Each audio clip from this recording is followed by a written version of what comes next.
How many people can you kill in a decade? 1, 10, 100? How about 60?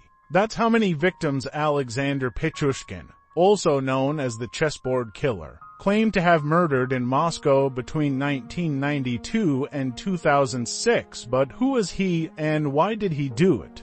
In this video, we will explore the life and crimes of one of Russia's most notorious serial killers. Hello, everyone, and welcome to True Darkroom, the channel where we dive into the dark and twisted minds of some of the world's most infamous criminals. I'm your host, and today we are going to talk about Alexander Pichushkin, the Chessboard Killer. He was a serial killer who targeted mostly elderly or homeless men, whom he lured with offers of vodka or work, and then killed them by hitting them with a hammer or throwing them into a sewer.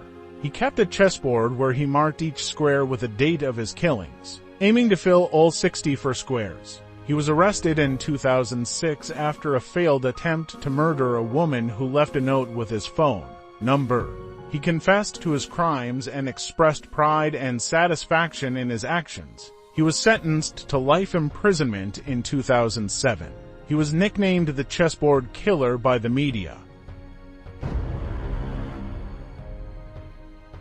Alexander Pichushkin was born on the 9th of April 1974 in Mytishi, Moscow Oblast, Soviet Union, and grew up on Tukursanskaya Street in Moscow proper. He lived there with his mother Natalia Elmoradovna, his younger half-sister, her husband, and their son in a two-bedroom apartment on the 5th floor. He had a troubled childhood, marked by a head injury, a divorce, bullying, and neglect. He was close to his grandfather, who taught him how to play chess and introduced him to the chess club in Bitsa Park, where he later found most of his victims. Chess became his passion and his escape from his miserable life. He enjoyed the intellectual challenge and the sense of power and domination he felt when he won. He also developed a fascination with the chessboard, which he saw as a symbol of his destiny. He wanted to fill all 64 squares with his victories, not only in chess, but also in life. Pichushkin committed his first murder in 1992 when he was 18 years old. He pushed a classmate, Mikhail Adahak, out of the window of his apartment building. He later said that he did it because he wanted to know what it felt like to kill someone.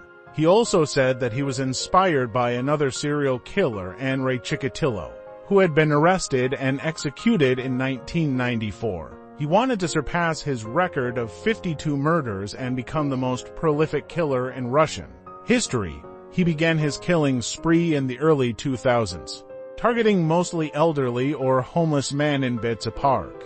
He lured them with offers of free vodka or work, and then killed them by hitting them with a hammer or throwing them into a sewer.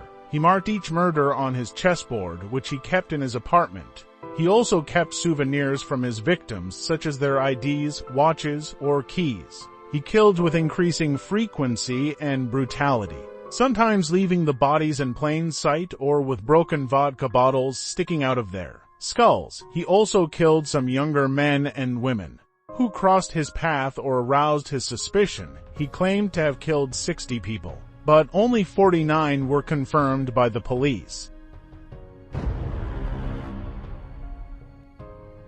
The police were initially unaware of the extent of Pichushkin's crimes, as many of his victims were homeless or missing persons who were not reported.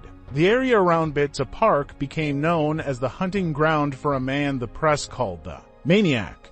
People would disappear into the woods in the park, into the tall birch trees just far enough away from the road that hiding behind them made one nearly invisible. By the spring of 2006, almost 50 people had vanished into them, never to be seen again. Pichushkin was arrested in June 2006 after police found his name and phone number on a piece of paper that a victim had left for her son. He initially denied his involvement, but confessed after police confronted him with CCTV footage that showed him accompanying the victim. He also led the police to the crime scenes and showed them where he had hidden the bodies. He was proud of his murders and wanted to be recognized for his achievements. He even complained that the police had not credited him with all of his killings, and demanded that they add more to his tally. Pichushkin was convicted in October 2007. The jury deliberated for only 3 hours before finding him guilty of 48 counts of murder and 3 counts of attempted murder. Shortly after the trial, Pichushkin was sentenced to life imprisonment, with the first 15 years to be spent in isolation given his violent nature. He showed no remorse or regret for his actions and said that he felt like God when he killed.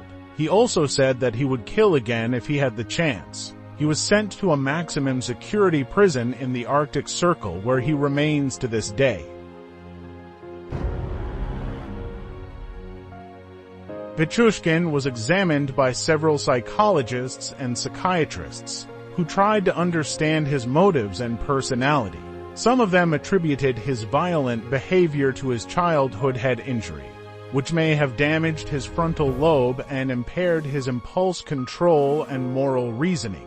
Others suggested that he was influenced by his grandfather's death, which left him feeling abandoned and angry. He may have also developed a God complex, a narcissistic personality disorder, and a sexual sadism disorder. Pichushkin was not mentally ill, however, and was fully aware of the consequences of his actions. He was a cold-blooded and ruthless killer who enjoyed the thrill and the power of taking lives. He was also a competitive and ambitious killer who wanted to surpass other serial killers and make history. He is considered one of the most prolific and brutal serial killers in Russian history, and one of the worst in the world. Thank you for watching this video on Alexander Pichushkin, the Chessboard Killer.